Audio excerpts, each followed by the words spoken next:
Halo semua, perkenalkan saya Elizabeth Putriana Sinurat dengan NIM 4193141028 dari kelas Pendidikan Biologi B 2019 Universitas Negeri Medan.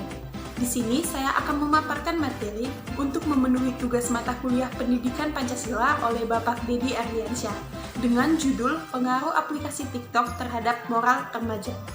Baiklah, di sini kita akan mengkaji tentang dampak aplikasi TikTok terhadap moral remaja.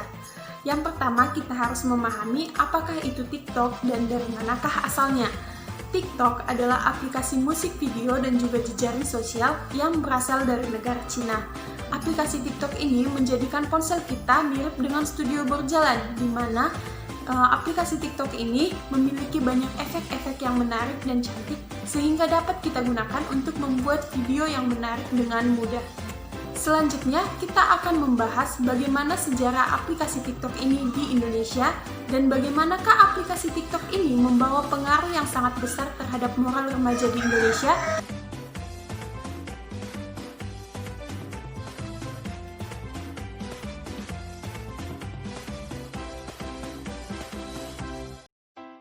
Berdasarkan data yang diperoleh Kementerian Komunikasi dan Informatika, ternyata total ada kurang lebih 2.853 keluhan yang diterima dari masyarakat terkait dengan aplikasi TikTok dari bulan Juni hingga Juli 2018. Adapun keluhannya bermacam-macam, mulai dari konten yang ditawarkan TikTok bersifat negatif hingga batasan usia pada penggunaan aplikasi ini. Dua hal ini adalah keluhan yang sering muncul, karena pihak Kominfo juga menemukan adanya beberapa konten negatif atau konten yang tidak pantas ditemukan di aplikasi tersebut. Akibat banyaknya keluhan masyarakat mengenai aplikasi ini, maka pemerintah memblokir secara resmi aplikasi TikTok pada tanggal 13 Juli 2018. Pemblokiran ini pun menuai pro dan kontra di antara masyarakat. Menurut data yang ada, aplikasi ini sudah di-download sebanyak 45 juta kali di awal tahun 2018, dan kebanyakan penggunanya berasal dari Indonesia. Hal ini membuat pihak TikTok datang langsung menuju Indonesia untuk menuntut kejelasan mengenai masalah ini. Pemerintah Indonesia meminta pihak TikTok menghapus konten negatif yang ada pada aplikasi tersebut.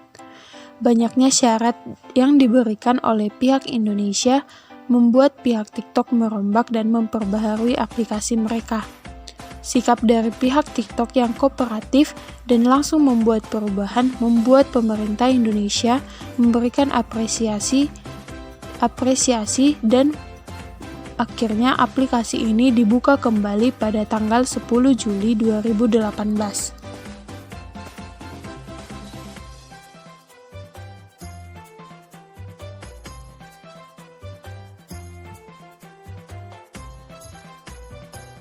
Penggunaan aplikasi TikTok oleh remaja menimbulkan beberapa dampak-dampak yang negatif.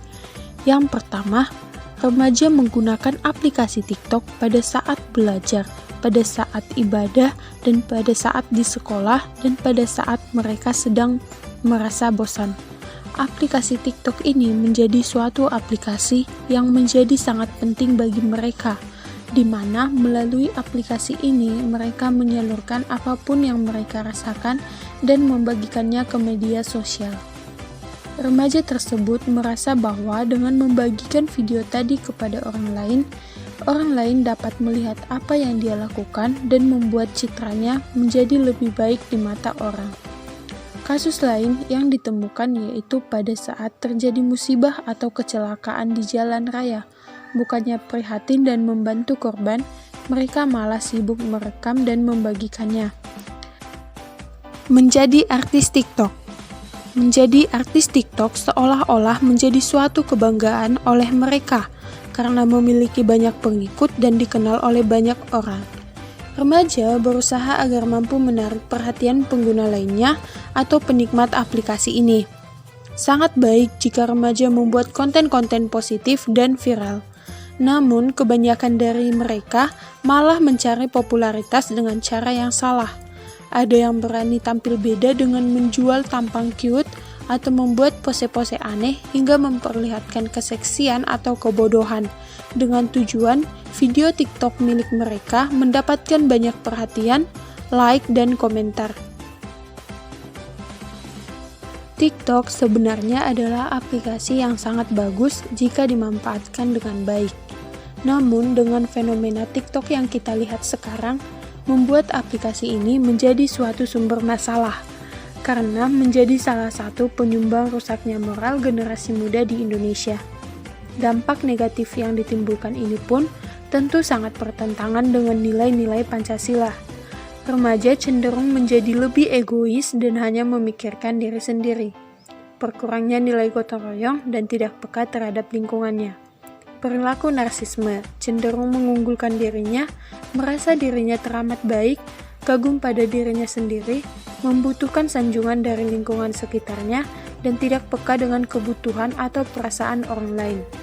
Hal itu dapat berdampak pada diri remaja itu sendiri, seperti sensitif terhadap kritik atau kegagalan, cenderung malas dan tidak mau belajar, hanya menggunakan waktunya untuk kebutuhan dirinya sendiri agar bisa dikagumi, dan kurangnya empati terhadap orang lain.